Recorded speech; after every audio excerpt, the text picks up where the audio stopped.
The Graveyard of Niagara. By October of 1978, the lines had been drawn. The state of New York declared that only the families living directly on top of the chemical pit were in danger. They evacuated 239 homes. But outside that arbitrary red circle, the water was still turning yellow in basements. The children were still getting sick, and the politicians were refusing to test the soil. Industrial waste from Hooker Chemical was regularly loaded into unsealed, open bed dump trucks and tankers as they drove through the public streets to get dumping sites like Lev Canal or the 102nd Street landfill. Toxic liquids and sludge routinely spilled over the city streets. So the mothers took over, armed with nothing but clipboards, pencils, and a fierce desperation to save their families' lives. Lois Gibbs and a network of local housewives began knocking on doors. They mapped the neighborhoods themselves.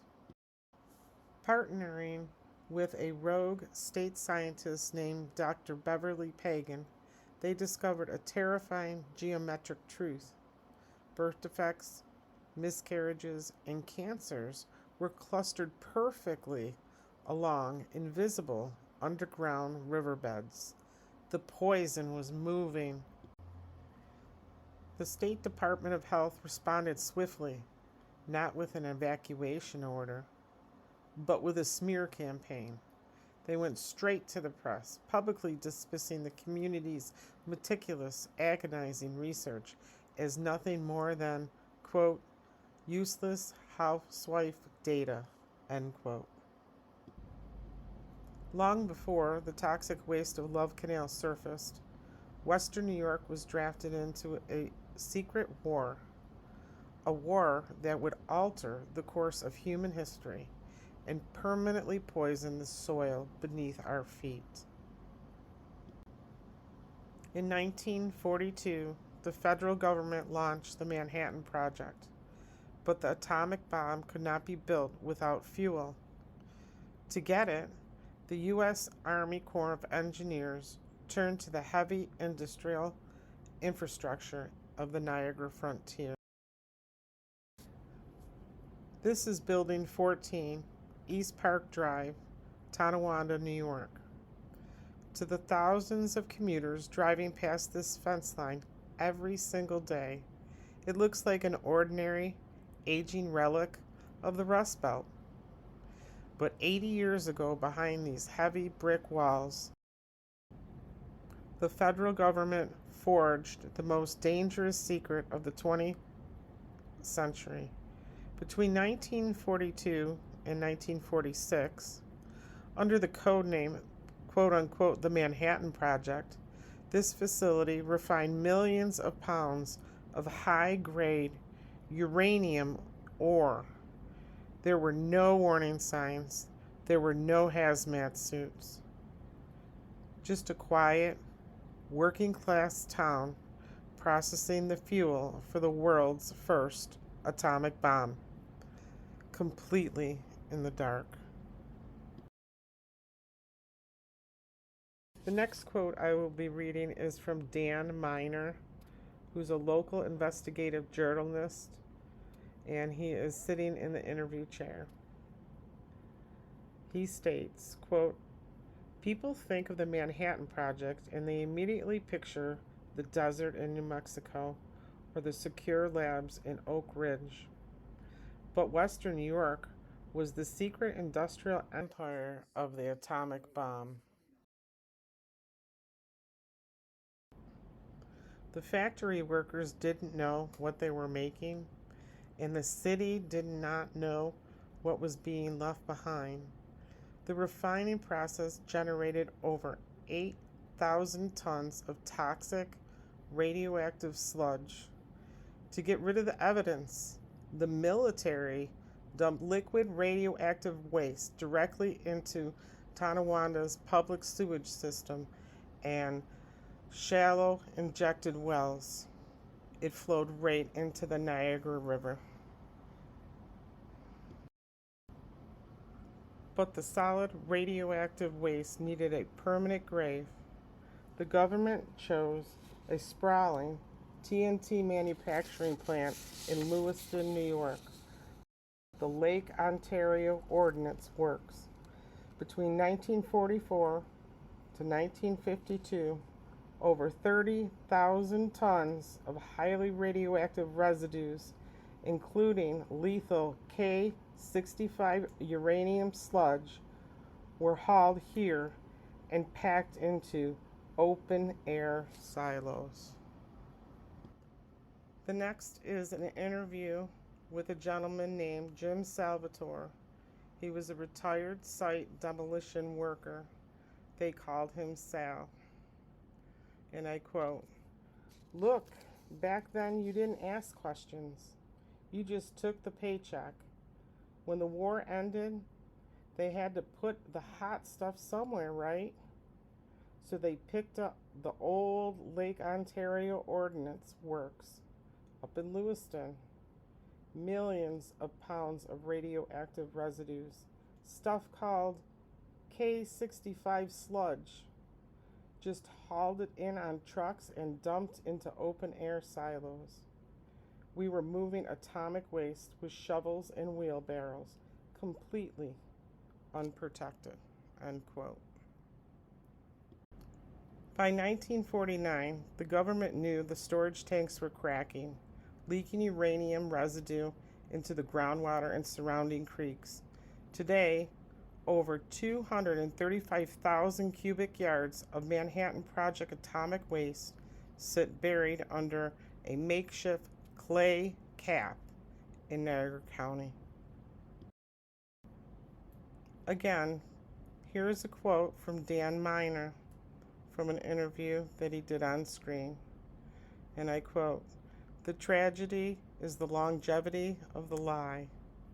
The government knew the groundwater was contaminated in the late 1940s, but instead of an aggressive cleanup, they chose a policy of containment and secrecy. They built a massive clay hill over the worst of it, slapped a fence around it, and hoped the community would just forget. But water moves. Radionuclides migrate. And 40 years later, that same water is flowing past families, innocent families' backyards."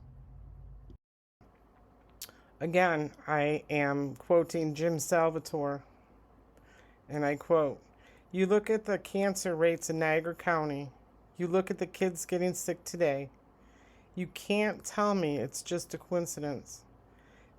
They used our parents and grandparents to win a war, and then they treated our backyards like a radioactive trash can.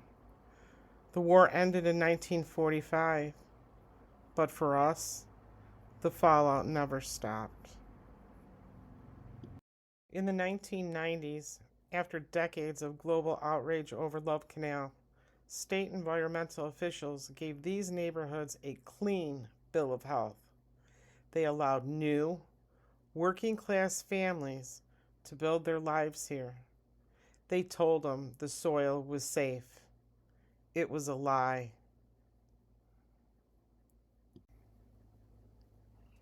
Today, at least 120 properties in the town of Niagara are waking up to a living nightmare. Aerial and roadside surveys quietly conducted by the EPA and the State Department of Environmental Conservation revealed that the ground below these families' feet is laced with highly radioactive thorium waste. But the true cruelty of the system lies in the paperwork.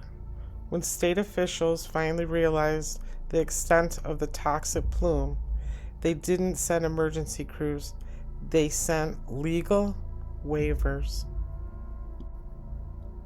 The state Regulators pressured panicked residents to sign away their constitutional rights. They told homeowners that if they wanted their yards fully tested for lethal radiation, then they had to sign a waiver legally forfeiting any future right to sue the state of New York, the EPA, or the DEC for reimbursement or medical damages. Next is a direct quote from Lexi Hawk. She also is a resident with radioactive material in her yard. And she states, I quote, "The DEC contacted me in the spring about a study they did 2 years ago. If they were concerned about my property, why did it take 2 years to tell me? Why was I left unknowingly allowing my 3-year-old daughter to run in my yard?" The state told Hawk to avoid a massive portion of her own backyard, near her shed, her fire pit, and the banks of Gill Creek where her daughter plays. For Hawk, the nightmare is terrifyingly familiar. Her mother has cancer. Her grandmother died of cancer. Both lived and grew up in the exact house directly behind hers, playing in the same backyard soil. Just like 1978, the bureaucracy expected these families to suffer in isolated silence. But just like in 1978, the system underestimated the power of the woman leading the community. Hawk and Johnson have unified the neighborhood. They are bypassing the state stonewalling, petitioning Governor Kathleen Hochul, and demanding immediate state Superfund designation and total family relocation. In December of 1980, the United States government stood on toxic graveyard of Love Canal and promised its citizens, never again. They told us that the laws had changed. They told us that corporate polluters would pay. They told us that the American home would never again be sacrificed for industrial profit. But promises do not clean the soil, and bureaucracy does not stop the decay of radioactive material. What is happening right now in the town of Niagara is not an isolated malfunction of the system. It is the system operating exactly as it was designed: to stall, to deflect, to shield the state from financial liability, while working class mothers are forced to act as shields for their own children. On Fox Avenue, Chester Avenue, and Pomeroy Avenue, 120 families are still waiting for a rescue that may never come. They are being told to stay away from their own gardens. They are being pressured to sign away their constitutional rights just to find out if their soil is lethal with additional testing. The executives who profited from this waste in the mid-20th century are gone. Their fortunes safely insulated by time, but the legacy that buried remains active. The corporate playbook hasn't changed, but neither has the fury of the neighborhood. History is ticking, and the daughters of Love Canal are refusing to stay silent any longer.